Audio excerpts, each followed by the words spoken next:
I'm very pleased to be able to welcome Peter Tatchell. Peter is a notable activist in many different areas, but he's got a very little amount of time for us. So, Peter, nice to see you again. It's particularly apt that we are holding this meeting today.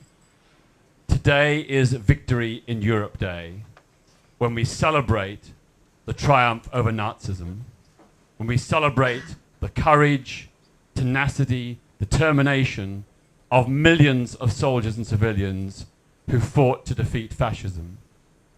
But we also remember the many good Germans, the many good people on the Allied side who refused to do unspeakable things, who were not prepared to commit war crimes and crimes against humanity, and who took a stand against their respective military leaderships.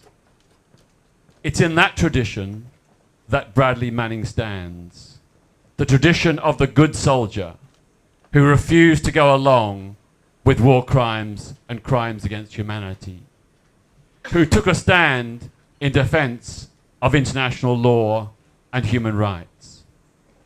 Bradley is often condemned as being unpatriotic, but in fact he is, of course, a true patriot. Patriotism is not about blind, unquestioning obedience to any government or military. It's about standing true to the values and ideals that indeed inspired the formation of the United States of America. And those ideals were an accountable government, an open, honest government, answerable to the people, for the people, by the people. That's Bradley Manning's tradition.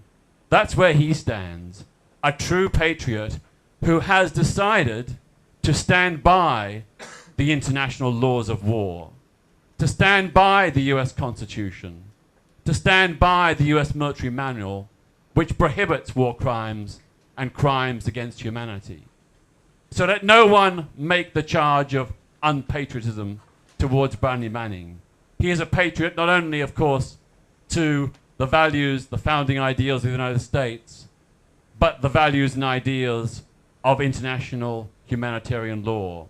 The principle that everyone everywhere is entitled to respect for human rights, and that no government or military shall violate those rights, no matter what the reason, the rationale, or justification they seek.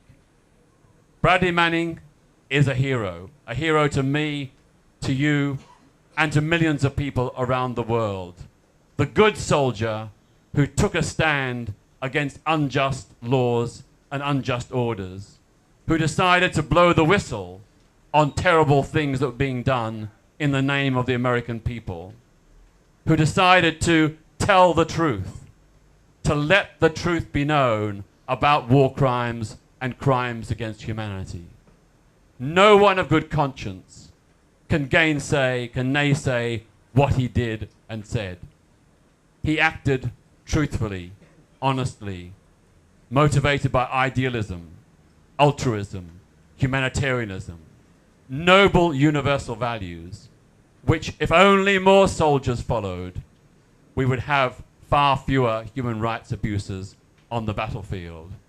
Many, many, many people, both military and civilian, would have not died and suffered if other soldiers had followed Bradley's heroic example. As his trial approaches, of course, we must continue our resolve to ensure that his name and the injustice being perpetrated upon him is put before the world's people, so that people around the world know of this good soldier who refused to go along with war crimes and crimes against humanity. People around the world who will not only know about the stand that Bradley took, but will take action to lobby their parliamentarians and governments to ensure a global movement to support Bradley and all others in his tradition who stand against war crimes and against militarism, who stand for basic human rights values. That is our challenge, to turn the defense of Bradley Manning not only into his acquittal, but also into a global movement to prevent the kinds of crimes that he witnessed and exposed ever happening again. Thank you.